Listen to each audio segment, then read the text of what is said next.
everyone. Sorry, starting this 6 minutes late. Welcome to the meeting of the Finance Committee of the Providence School Board. We're going to jump start and we convene the meeting. We have a motion to approve the agenda. Motion. So moved. Second. Second, all in favor? Aye. Aye. Any abstentions? Any oppositions? The ayes carry.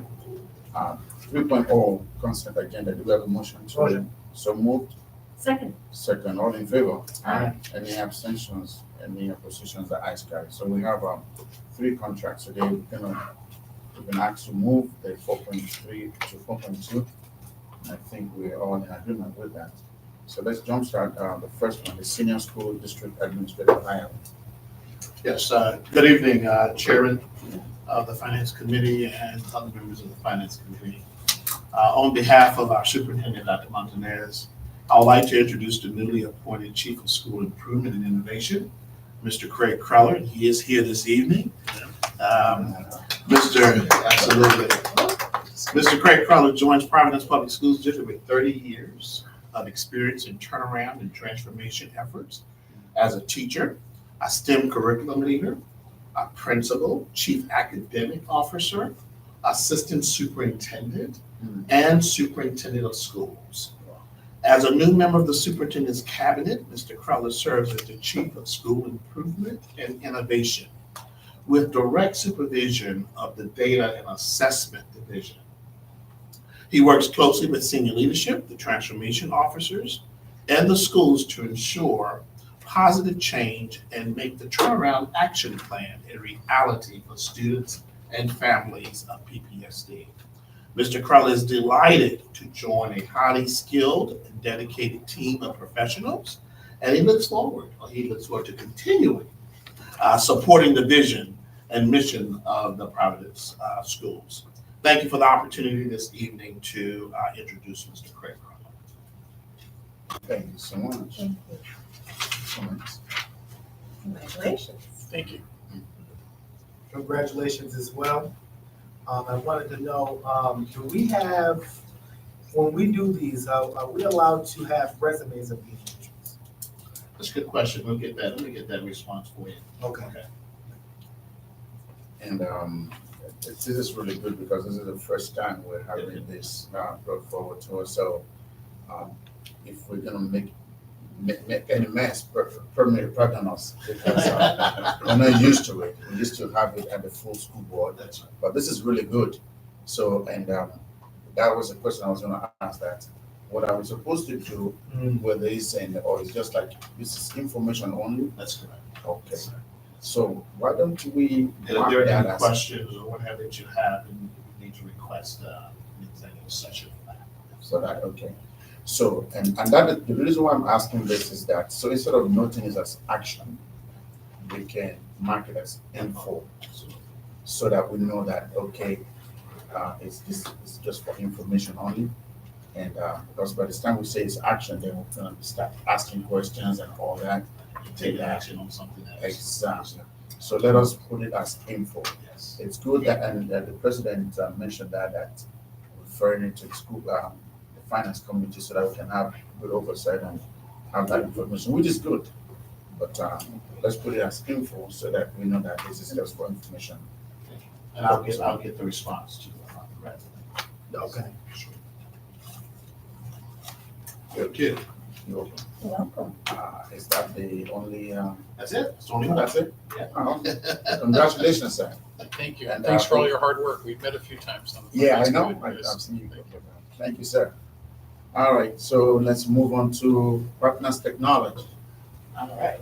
Good evening, Chairman and members of the Finance Committee. Sal Polano, I'm the Chief Operating Officer, and I'm joined by Brian Wilson in our IT department and Peter Kazarian in our facilities team. So what we have in front of you this evening for a recommendation to approve is a contract purchase with Partners Technology. Before I go into explaining a little bit more about Partners Technology, I'd like to just remind us that why we're doing this.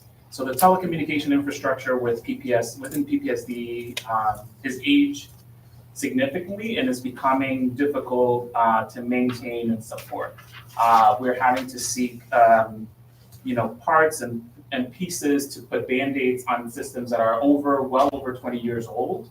And it does not serve our school community and our students and teachers very well.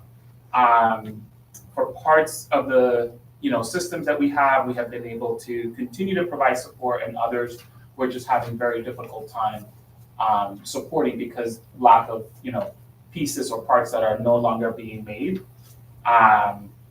And this is part of a larger conversation around safety and security.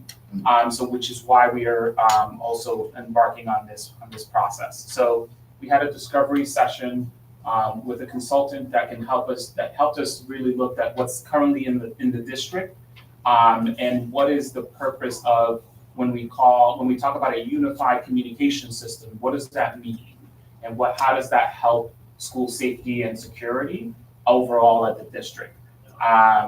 So with that, the structure of this bid and the contract is such that PPSD can complete this work flexibly and in phases to align with the highest need schools and funding availability. This will help us update bells, clocks, intercoms, pagers, speakers, and visuals district-wide. We've already started some of that in the new builds that you have seen. Some of those standards are aligned to that, but this would be for the schools that are not part of any capital renovation, already outlined. So Partners Technology is a voice and data solutions company. The company offers multiple carrier services and supports over 500 clients in the Rhode Island and Massachusetts area, with over 60% of its clients being in the school and government sector. PPSD received 9 submissions for this request for proposal, 4 of which met the compliance requirements. The PPSD IT technology team, along with that consultant and its communication strategies, reviewed the proposals that were submitted as part of the RFP process and score those bids. And the lowest cost of the compliant responses was Partner Technologies. So this vendor has also extensive experience in K-12 particularly, and is based locally. Some of the projects that they've done, correct me if I say this wrong, Newman Public Schools and the city as a whole moved into this unified communication system most recently, and then they did Walpole and Reading and Canton, Massachusetts as well, and some of those services. So the total contract is just over $3.5 million, and the length of the contract, as stated in the summary board, was effective April 1st through December 31st of 2026, because again, we want to do these in phases. So there's additional discovery that once they're onboarded, there's additional discovery that they need to do very specific at those particular locations. How many phones, how many pagers, how many systems, all of that, and then they're able to really tailor those implementation process by school. Happy to answer any questions. If I left anything that is crucial for them to know, please jump in. Thank you so much. Questions? In regards to the contingency set aside, an implementation fee of $397,000, what does the contingencies involve, please? That's a great question, and Brian can speak a little bit more about that because he was part of the evaluation process as well as the bid, but I can just get us started. So I know that some of the contingencies, involves wiring, so part of it is the equipment.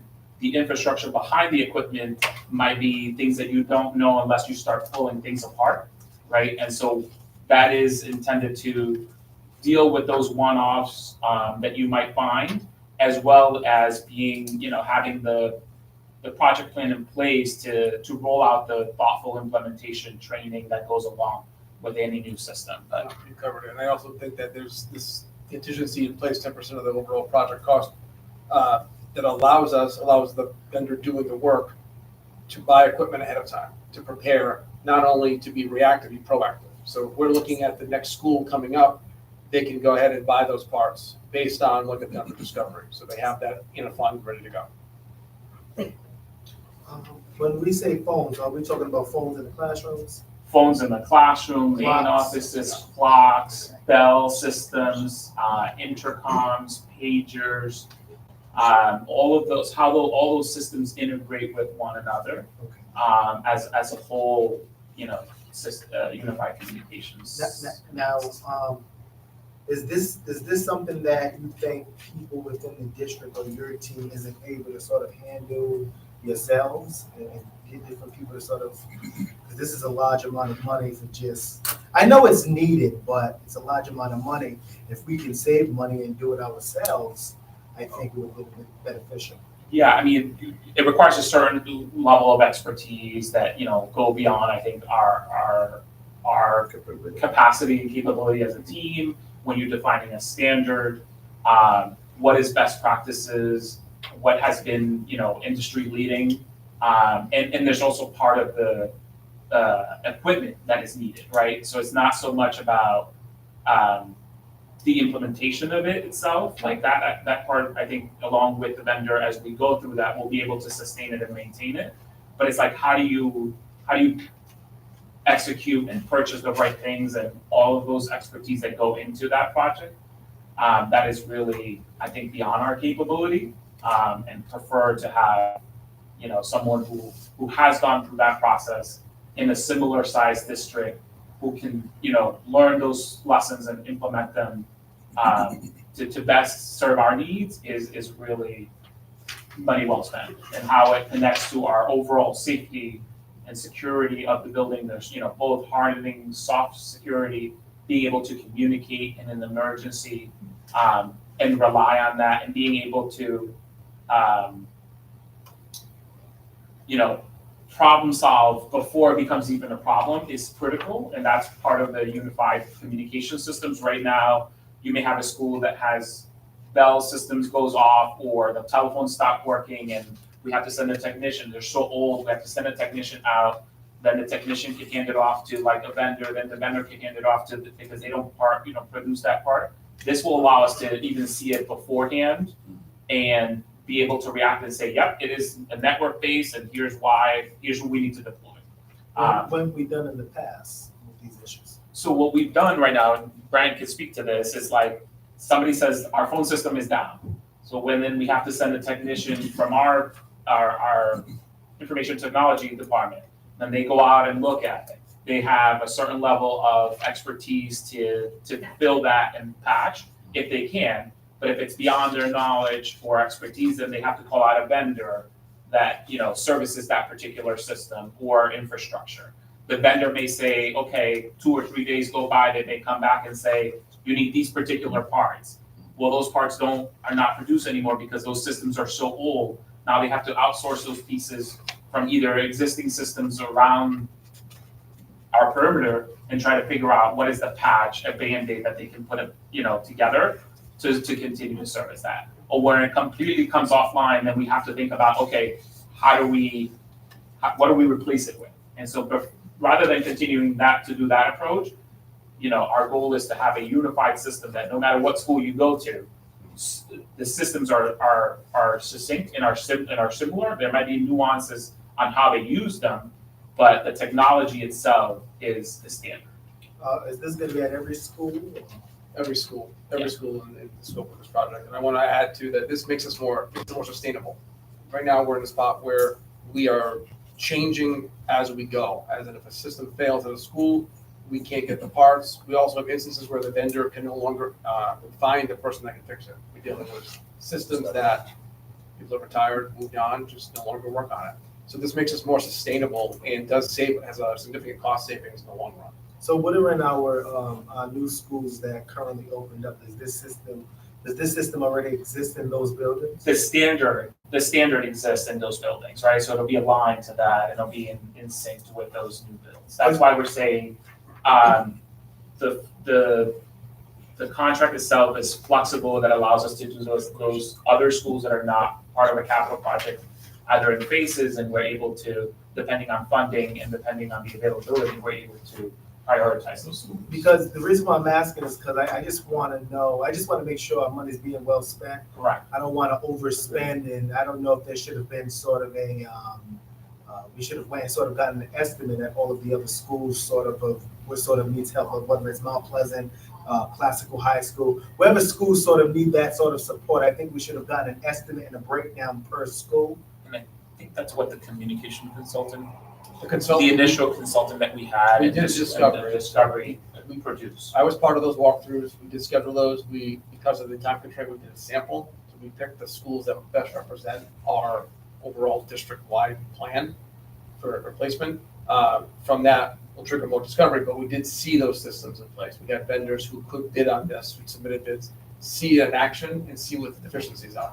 So we didn't necessarily get estimates at that point because we could not based on the constraints of the project, but we did see it in action, and comparatively to other received bids, this is the best cost, best value. So did we receive that line item that you guys are speaking about?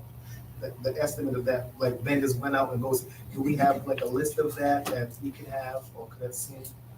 There's a breakdown. breakdown of that, How many, the count of funds. the count, yeah. Because when they look at this, they don't look at it as Mount Pleasant gets X. They look at the entire count, because we're unifying this system to create a standard that can be sustainable.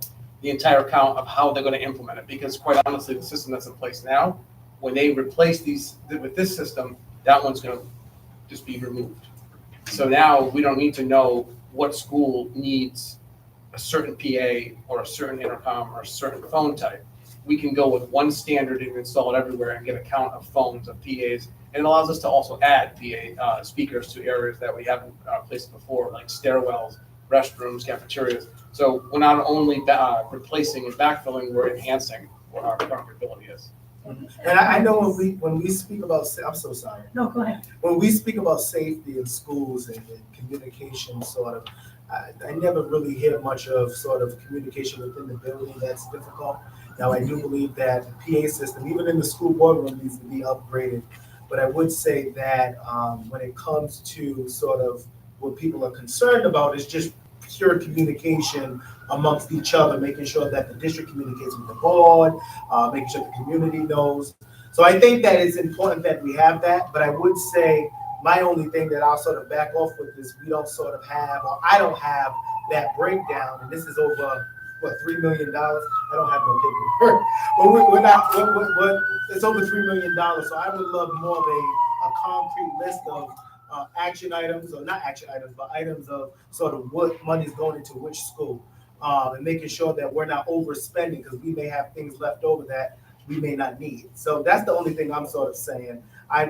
With $3 million, I want to have as much information as possible, definitely given sort of what we have passed in the past, and backlash that this committee has received. So that's just me personally, but I do think we need something like this, but I would feel more safe passing it through if we had some more information. We Concrete can provide, I think we can provide that breakdown.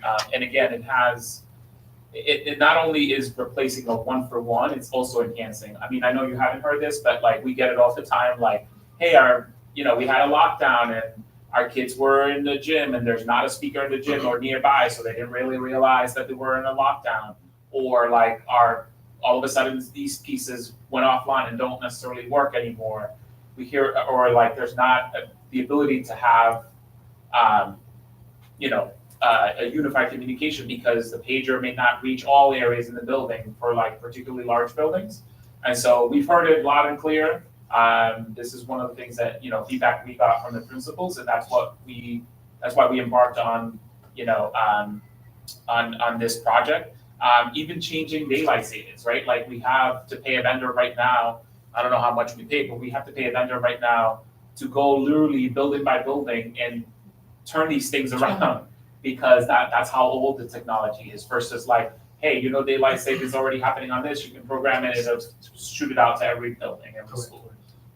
So those are some of the cost savings that we are looking in the long run, by updating and enhancing what would exist in schools. But we can certainly provide a breakdown. I think part of I know that part of it is, once they're awarded, they're able to then actually go building by building and provide a very clear, breakdown inventory of what they're adding, what they're replacing, and like what that actual cost is by building. So although what you have in front of you looks like $3.5 million, it might be less. I don't suspect that it'll be more unless there's like a real, big discrepancy or supply issue, but I suspect that it could be a lot lower. Now, what if, say hypothetically, and then I'll move on, say hypothetically, they went building by building, they purchased everything was sort of done over, and say there was $500,000 left over. Where now does that $500,000 go? Left over and what? In that account where it says it's sort of for the phones. Contingency? Tom, I would let you speak from the purchasing department, but I mean, we only pay for what Pay with we, the invoice. Yeah, we don't, Right. we don't pay, we don't prepay. right, we don't prepay, we only pay for what they're Prepay invoicing loan. at that time. So a PO could be issued for $300,000, but if you only spend $250, you're not paying $300,000. You close the PO of whatever invoice they. So they have this budget of 3.5. Mhm. In case the actual is not up to that, it's gonna be the actual amount that's incurred, not the 3.5. So what are we approving on today? So we're putting up to this maximum. So in case it doesn't get up to that, whatever it is, there is what they're gonna. So if there's money left over, where does that fund go? Does it go back to the district or does it end up? It doesn't get utilized, it doesn't get spent. It doesn't get spent, it closes out. It wouldn't be So- necessarily left over, it just wouldn't be allocated or spent It to wouldn't be the allocated. project. And that's my problem, because that money could be spent in different areas. All right, I got enough. If you Yeah, but guys it's not could like just, it's not like we're gonna give them the 3.5 if they didn't do it, right? Like if they spent 3 million, that's what we're gonna pay. The other 0.5 stays with the district. Like if they don't invoice it if they don't need it. all right, And that is why at the time we actually requested for difference between the budget and the actual. So that we see the variance between Correct. how much have we on a monthly basis at time we're going having that on like quarterly basis. This is how much we're projected to spend, and this is what it comes out to be, and this is the variance. So it's either it's a positive variance, which is a plus that can be used for other projects, or it's a negative variance that it's something that we need to make more provisions for. So that's the way it works. And just like to support what he said in terms of the breakdown, it's very important. We did not come to phones 1,033,000 by accident or just by something. We must have said, okay, so amount number of phones will give us 1,033,000. That's what we're looking for. Okay. So and that's a question my colleague is asking, that okay, we need to have a breakdown before we arrive at okay, paging is going to be 1,339,000. We have actually calculated that okay, it's going to be 400,000 pages that we need that will give us this.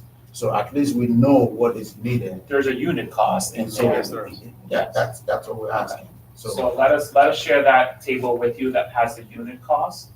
That way you can see Yeah, how I it think gets that to will those help totals. us know that okay, this is what it's going to be, because we know that maybe like on a typical school system, we need like 50 of these units. So if we're looking at the end of the day, we purchase 1 million. We know we don't have 1 million divided by 50 schools, so we know something is going on. So we know we want to be able to trace it and make sure that it's actually spent as projected. So that is what, and that's what all of us are asking. That's the question he asked, and there's no disagreement on that. And the other question I have is, what is the meaning of this including options? What does that mean? Say that again? There's a budget here. This says this is the total amount including options. What are those The options? options there are, if we choose to engage the vendor with support and maintenance in years 2 and 3. Year 1 is included. It is recommended that we do, but it is an option. So maintenance and support would be one flat fee for the entire district. Okay, so which means that this cost has already included that.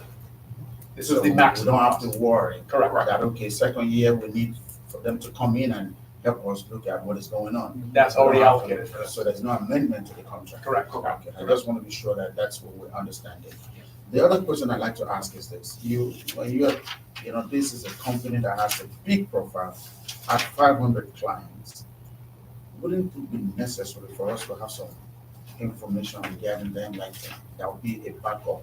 I've always asked this whenever we do contracts that, okay, if a company is this big, let's have a profile that would help us in knowing that, okay, this is a company, this is what they've done. Got it. If you Okay. can give us that now, like for the general plan, for the. Could we send that with Yes. the breakdown? We would like to spreadsheet? know, Okay. especially with the amount involved, we want to be able to like, okay, yeah, so, this is the credible organization. Yes, we know that they have 500 clients. If we can have like a performance evaluation, what are people saying about this company?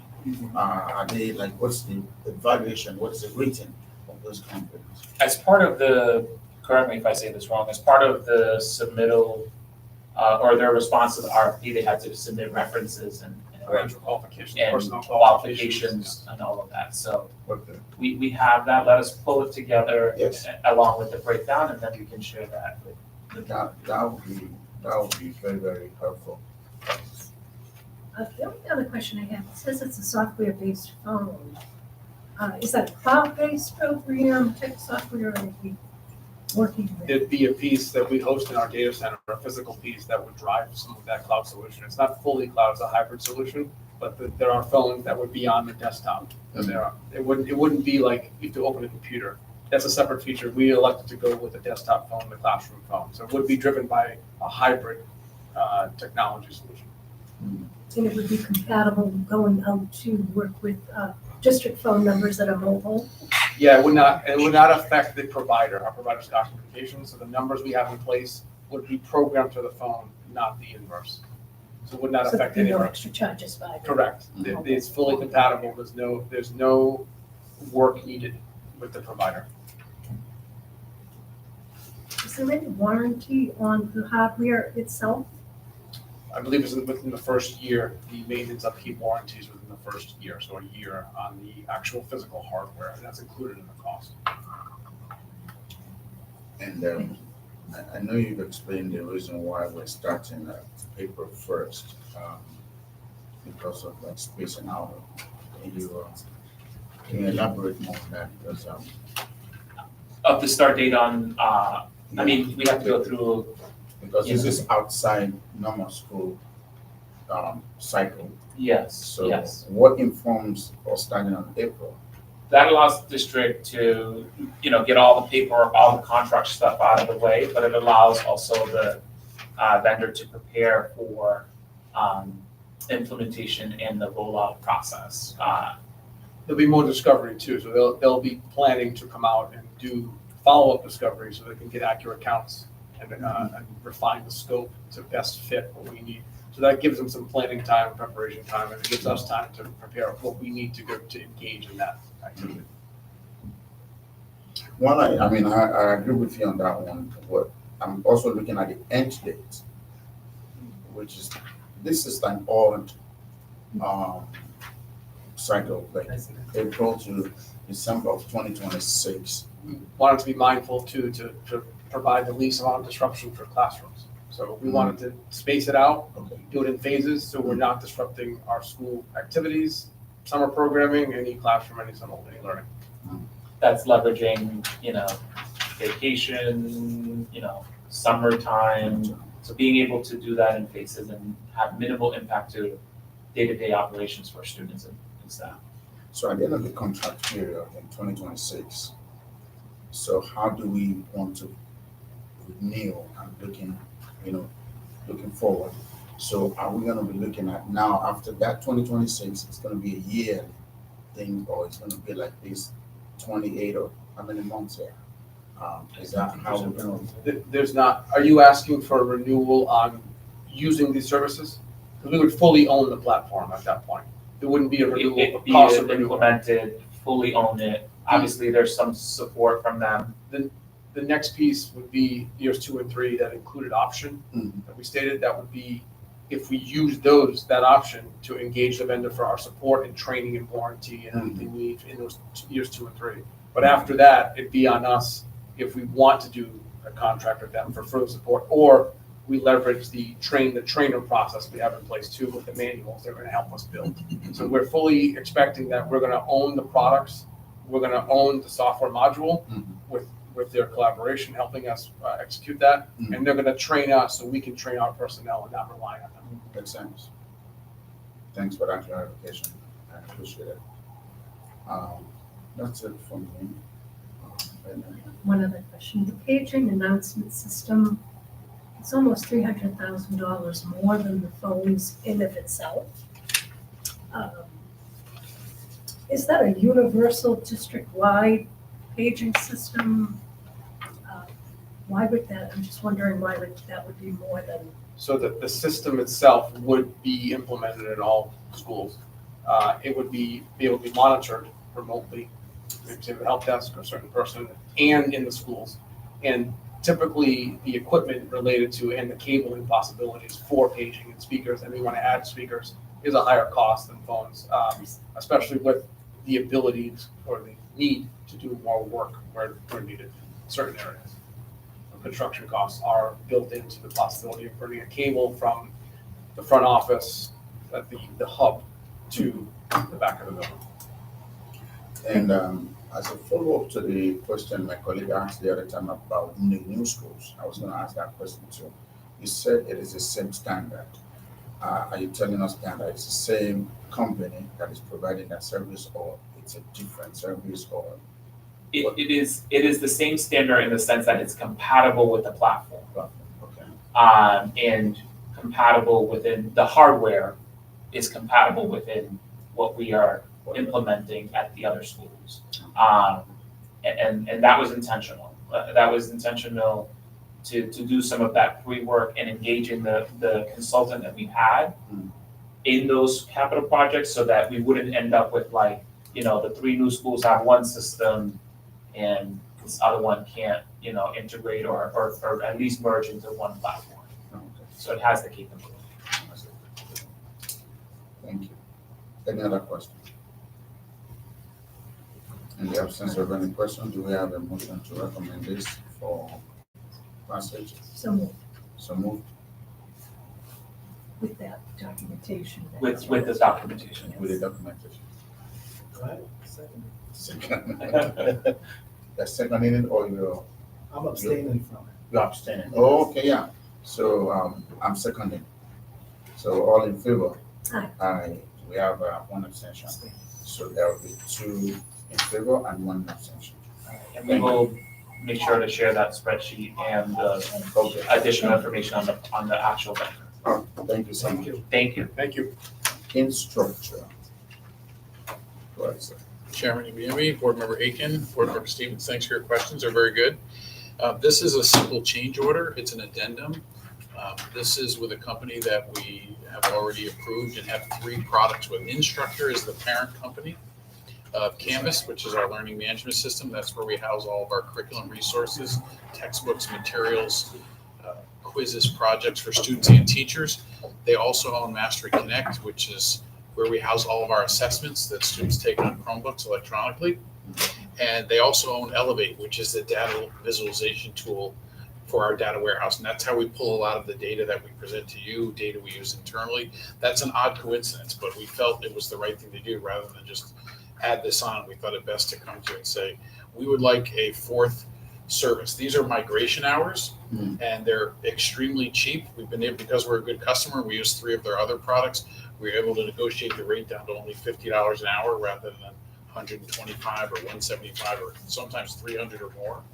We can use those hours for professional development on any of the products that we use, but we are going to use them primarily to finish uploading all of our curricular assessments into Mastery Connect. And I'll explain why that's important. Right now, We're doing this internally, but we're using our coaches, our instructional support leaders, people from my department in the data department that have other jobs. We're about a week ahead in Spanish and only a month ahead in English. We've uploaded nearly 600 since school began. But to do the several thousand that are left, we will never be able to finish. So this is a one-time fee. This is not a recurring fee. This is the company giving us a break to say, we'll upload the rest of the materials for you. And then every student will be able to take all of our assessments in English or Spanish, especially at our dual language schools. Some weeks are being taught in English. They'll take the test in English. The next week, they might be taking the very same test in Spanish. So it's an equity issue, but it's also an opportunity issue. We consider this fairly inexpensive for the service that they're going to provide for us. So when this is concluded, after 1,350 hours, all of our assessments will be electronic in the system for all of our curriculum K-12. So it's quite an ambitious ask at a very low price. But this is a company that we already work with. We already use all these products. We've used them for several years, and you had previously approved the original amount. I wanted you to understand what migration hours means. They're consulting hours. We can use them any way we want, but we're going to use them to upload these assessments into Mastery Connect. Okay, And I'm happy to answer questions. thank you. Any questions? When you say upload, you're referring to a type of software, a system? It is a software system, Mastery Connect, but uploading is not like photocopying. You have to create the questions by hand. You have to make A, B, C, D multiple choice. You have to allow for open-ended responses. We often allow students to write. This is not just multiple choice where they guess. They often have to read a paragraph and then respond in writing. So each of those has to be made by hand, and then they need to be uploaded into the system, and then we push them out to all the teachers. So it's a little more involved than just scanning in the test. The test is taken online electronically, and that's how we do most of our curriculum assessment today, believe it or not. And we've been able to get the year started successfully, but we're devoting an awful lot of internal resources to get these done. If the company can finish it for us, we can put those coaches back into the building and doing what we want them to do rather than working on uploading documents and tests.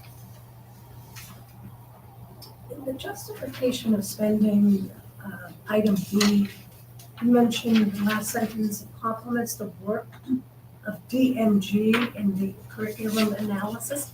Can you give us some examples of how so? Absolutely. So one of the great advantages of having unified electronic assessment across the district, something Providence has never had, is we can pinpoint problems at a particular school, a particular grade level.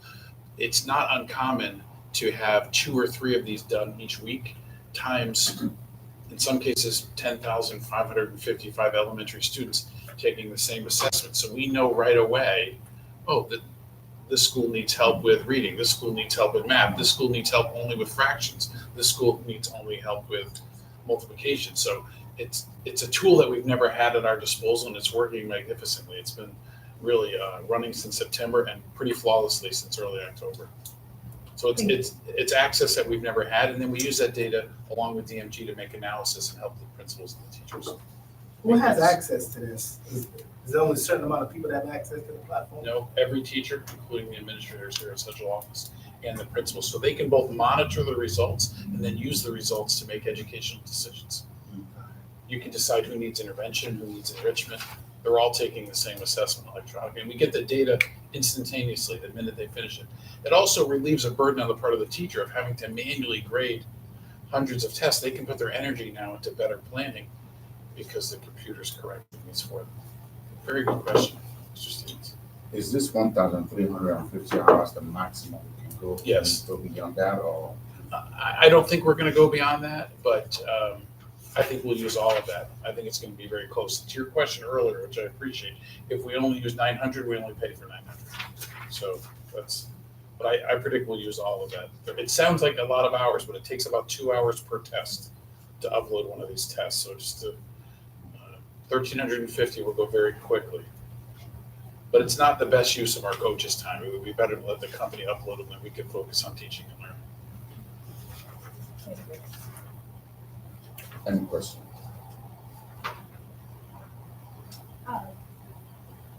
Since the Instructure is a parent company of several other products, does the district use any of those other products? We do. We use Canvas. Canvas is our learning management system. It's probably the most popular one in the United States. It's used by most of the colleges right here in Providence, as well as all across the United States. So Canvas is a very popular product. We also use Mastery Connect, which is where we want to upload these assessments. That's how you take the test electronically online.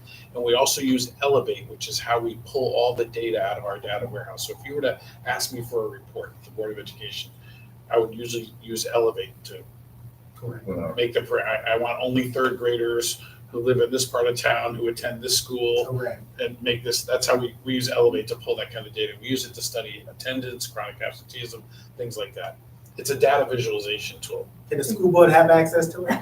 That would probably be a FERPA Right. violation, but if there's some report you need, you should not be shy in asking for it. I Okay. basically run data and assessment, so I'd be happy to provide that, but that's the tool we use. It just happens to be owned by Instructure. When we first started with some of these companies, they weren't all owned by Instructure. So even though we're asking for the migration hours, we're getting almost a 3-for-1 here because we can use them for any one of their products. If it turns out that we have a few extra hours and we need them for PD on Canvas, we can use those hours for that. The company's been very generous with it. Correct. As they should be. We use 3 of their products. So Any I questions? have no more questions. No. I appreciate your questions. I think they're good. I wrote down some notes. You know what, just because you appreciate them, I'm gonna approve this contract. No? It's okay. You vote your conscience, but I appreciate the questions. I'm gonna make a motion to recommend this to the full school board meeting next week on Wednesday, Okay. December, I don't know the date. December 13th, 6 13, o'clock. 6 o'clock, Okay. 6 PM, and I'm gonna say yes there too. All in favor? Aye. Aye. Any abstentions? Congratulations as well. We'll start using these immediately once they're approved by the board. Okay. Do we have a motion to adjourn? Motion. So moved. Second. All in favor? Aye. Any abstentions? Any questions? Thank you. New Year. Thank you. Congratulations again. Okay. Well, we'll see you. Listen, nice to meet you as well. I think this is the first time I met you, right? I've met your team. Oh, okay. You didn't want to meet me then? I do. Okay, I'm just joking. Yes, yes. Have